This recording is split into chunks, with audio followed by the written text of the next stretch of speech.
இன்றைக்கு நாம் தியானிக்க இருக்கிற வசனம் 1 பேதுரு 5ஆம் அதிகாரம் 7வது வசனம். அவர் உங்களை விசாரிக்கிறவரானபடியால் உங்கள் கவலைகள் எல்லாம் அவர் மேல் வைத்து விடுங்கள். இன்னைக்கு கர்த்தர் நம்மோடு இடைப்படுகிறார். நம்மை தேவன் விசாரிக்கிறவராக இருக்கிறார் இல்லையா? நம்மை காண்கிற தேவன், அவர் நம்மை விசாரிக்கிற தேவன். அதனால் உங்கள் கவலையெல்லாம் அவர் மேலே வைத்து விடுங்கள்னு சொல்கிறார். அவர் மேல் வைத்திட நம்ம முதல்ல பழகணும் இல்லையா? ஏன்னா நீங்கள் தெளிந்த புத்தி உள்ளவர்களாய் விழித்திருங்கள், ஏனெனில் உங்கள் எதிராளியாகிய பிசாசானவன் கர்ஜிக்கிற சிங்கம் போல எவனை விழுங்கலாமோ என்று வகை தேடி சுற்றி திரிகிறான்னே அடுத்த வசனத்தில் பார்க்குறோம். அப்போ நீங்கள் விசுவாசத்தில் உறுதியாக இருங்க, கர்த்தர் பேரில் நம்பிக்கையாக இருங்க. உங்கள் பிரச்சனை கவலையெல்லாம் அவர் பாதத்தில் வைங்க, பிசாசுக்கு எதிர்த்து நில்லுங்க. அப்போ அவன் உங்களை விட்டு ஓடி போவான்.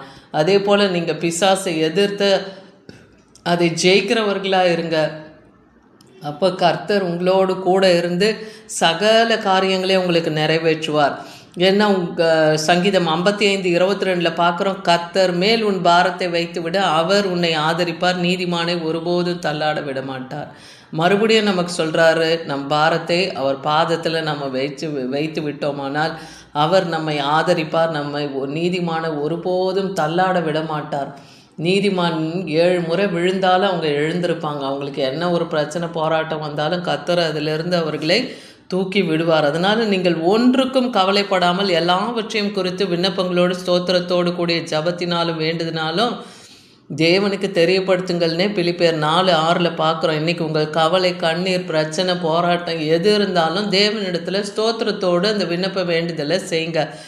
அப்போ கர்த்தர் எல்லா புத்திக்கும் மேலான தேவ சமாதானத்தை உங்கள் இருதயங்களிலும் உங்கள் சிந்தனைகளிலும் கிறிஸ்து இயேசுக்குள்ளாக அவர் காத்து கொள்ளுவேன்னு சொல்கிறார். அதனால் இன்றைக்கி உங்கள் கவலைகளை அவர் பாதத்தில் வைத்துட்டு உங்கள் ஜப விண்ணப்பங்களை ஸ்தோத்திரத்தோடு விண்ணப்பத்தோடு அவர் இடத்துல நீங்கள் ஏறிடுங்க. உங்கள் இருதயத்துக்கு அவர் நல்ல ஒரு சமாதானத்தை தருவார். முதலாவது நம்ம ஒரு காரியத்தை செய்வதற்கு முன்பாக நாம் அந்த காரியத்தின் வழிகளை யாருக்கு ஒப்புவிக்கணுமா? கர்த்தருக்கு ஒப்புவிக்கணுமா? ஒப்புவித்து அவர் மேலே நம்பிக்கையாக இரு, அப்பொழுது அவர் காரியத்தை வாய்க்க பண்ணுவார்னே சங்கீதம் 37:5 பார்க்குறோம். அப்போ உங்களுடைய பிரச்சனை, போராட்டம் என்ன காரியமாக இருந்தாலும் நீங்கள் என்ன செய்ய போகிறீங்க? அந்த காரியத்தை கர்த்தரிடத்தில் ஒப்புவீங்க.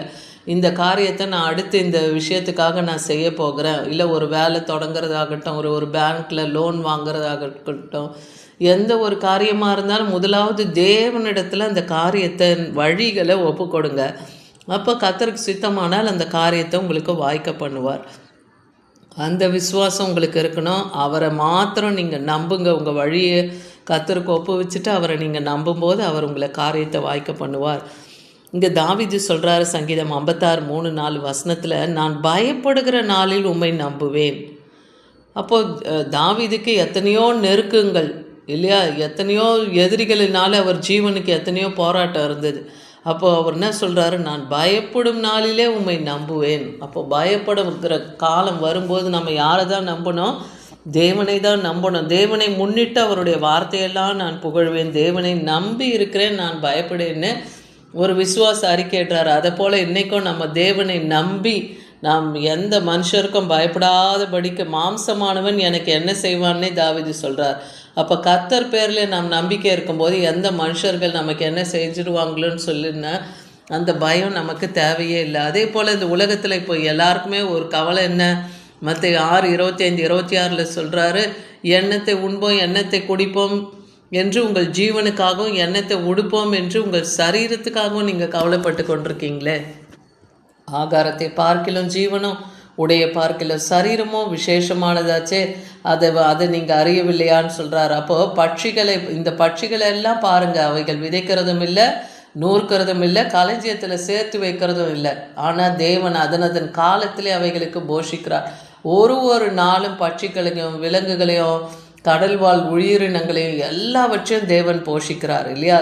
மனுஷன் போய் யாரும் காட்டில் போய் எந்த இதுக்கும் உணவு கொடுக்கறது இல்லை, கடலில் இறங்கி மீன்களுக்கு நாம் ஆகாரத்தை கொடுக்கறது இல்லை. அப்போ கர்த்தர் தானே எல்லாத்தையும் கொடுக்குறாரு, அதை நீங்கள் விசுவாசிங்க. அப்போது உயிருள்ள சகல ஜீவன்களுக்கும் அவர் போஷிக்கிறாருன்னா அவருடைய சாயலில் இருக்கிற நமக்கும் தேவன் போஷிக்க அவர் வல்லமையுள்ளவர். நம்ம பரமபிதா அவைகளுக்கு பிழைப்பூட்டுறாருன்னா அவர்களை பார்க்கிலும் நாம் எப்படிப்பட்டவங்க? விசேஷித்தவர்கள்னே வேதவசனம் சொல்லுது. அதே போல் கர்த்தருடைய கண் நீதிமான் மேலே நோக்கமாக இருக்குது. அவருடைய செவிகள் அவருடைய கூப்பிடுதலுக்கு திறந்திருக்குன்னு சங்கீதம் 34:15 பார்க்குறோம். அப்போ நீங்கள் உங்களுடைய கண்ணீரோடு கவலையோடு உங்கள் காரியங்களை தேவனுக்கு தெரியப்படுத்தும் போதெல்லாம் கர்த்தருடைய செவி திறந்து அவர் கண் உங்கள் மேலே நோக்கமாக இருக்குன்றதை விசுவாசிங்க. தாவீது இங்கே சங்கீதம் 27:13-14 சொல்கிறாரு, நானும் ஜீவனுள்ள தேசத்தில் கர்த்தருடைய நன்மையை கண்டேன் என்று விசுவாசியாது இருந்தால் நான் கெட்டு போயிருப்பேனேனே சொல்கிறாரு.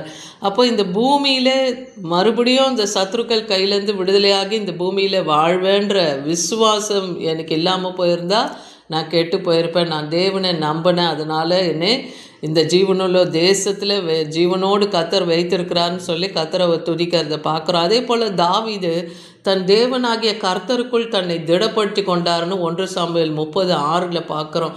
அதுபோல் நீங்களும் கர்த்தருக்குள் உங்களை திடப்படுத்தி கொள்ளுங்கள். உங்களோடு கூட கர்த்தர் இருக்கிறார், அவர் வாசம் பண்ணுகிறார், அவர் உங்களை நடத்துகிறார், உங்கள் மேல் கண்ணோக்கமாக இருக்கார், உங்கள் காரியங்கள் எல்லாம் விசாரிக்கிறவராக இருக்கிறார், உங்களை கவனிக்கிறவராக இருக்கிறார். அதனால் உங்களுக்கு என்ன எந்த நேரத்தில் தேவை என்பதை அறிந்து அதை உங்களுக்கு செய்ய தேவன் வல்லமுள்ளவர்.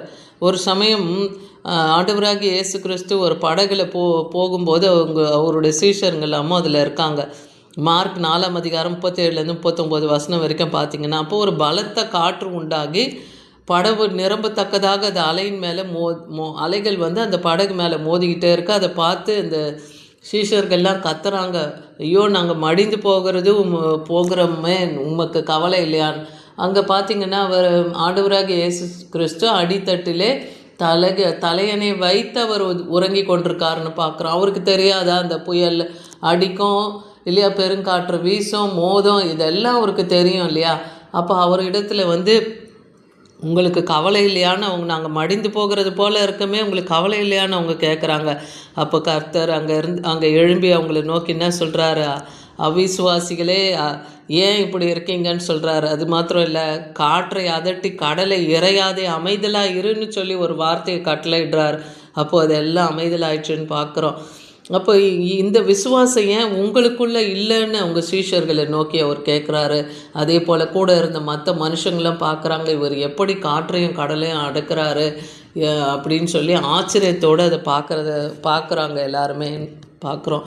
அப்போ கர்த்தர் பாருங்கள், தேவன் அவரோடு கூட இருக்கிறார். நம்ம கடுகளவு விசுவாசம் இருந்தால் மலையை பெயர்ந்து அப்பாலை போ, கடலில் தள்ளுண்டு போன்னு சொன்னால் அது விழுந்து போகணுன்னே சொல்கிறார். அப்போ அந்த விசுவாசம் நமக்குள்ளே இல்லாததுனால தான் இன்றைக்கி அநேக காரியங்களை குறித்து நம்ம கவலைப்படுறோம் இல்லையா. அந்த உலகத்தில் நாம் ஒன்றையும் கொண்டு வந்ததில்லை, ஒன்றையும் கொண்டு போகிறதும் இல்லை. அதனால் கர்த்தர் தான் நமக்கு பிழை போட்டுக்கிறார். அதை நம்ம உணர்ந்தோம்னாலே மற்றதை குறித்த கவலை நமக்கு தேவையில்லை. யோவான் 10:13 பார்க்குறோம், கூலிக்காக தான் வேலை செய்கிறான், அதனால் அவன் தனக்கு கொடுக்கப்பட்டிருக்க அந்த ஆடுகளை குறித்து அவன் கவலைப்பட மாட்டான், ஏன்னா அவன் கூலிக்கு வேலை செய்கிறவன்.